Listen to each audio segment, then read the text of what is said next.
I'm from Arkansas originally, and I grew up in a very small town. I'm a farm girl. Oh, you are? So my mother had 6 girls on a farm, and we lived in a town of maybe 500 people.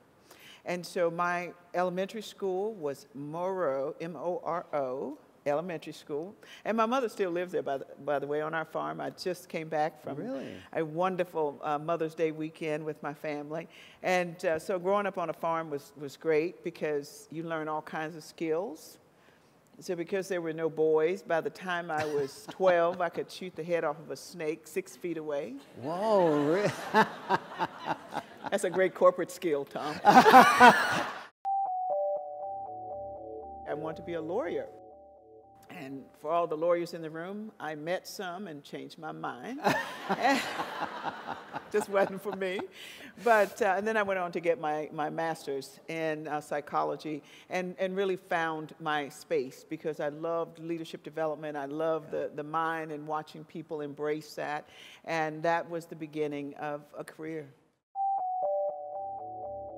What did you learn by being a kid living on a farm? Hard work. Deliver what you say you're going to deliver. My mother, it was no excuses. Oh.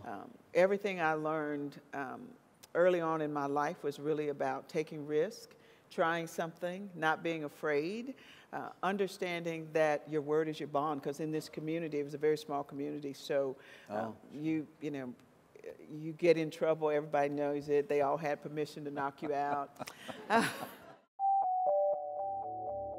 This was probably in my 30-year career, the decision to take this role was probably one of the most uncomfortable leadership decisions that I've made in my career.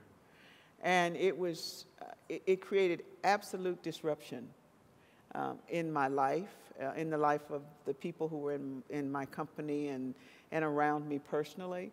Because, you know, and everyone knows that we lost Fritz-A very untimely. Fritz-A was not only a great CEO for this organization, but for me personally, we had had a 20-plus year friendship. And so it was, when the board said, you know, would you go in and do this on an interim basis, I said no. And our past chair was very convincing. And so I said, okay, but just, you know, I'll just do it on this temporary basis and help out as an executive consultant. And then when we came to the search decision, I will tell you, it created absolute disruption in my leadership, in the way I thought, the way I've done things for the last 30 years. And the only way that I can describe it to you, Kevin, and I think it's a great lesson for all of us from a leadership perspective. Every now and then, things will happen and they're not comfortable, but your number is called.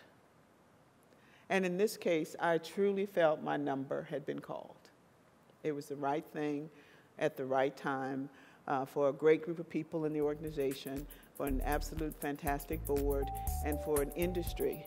And so my number was called.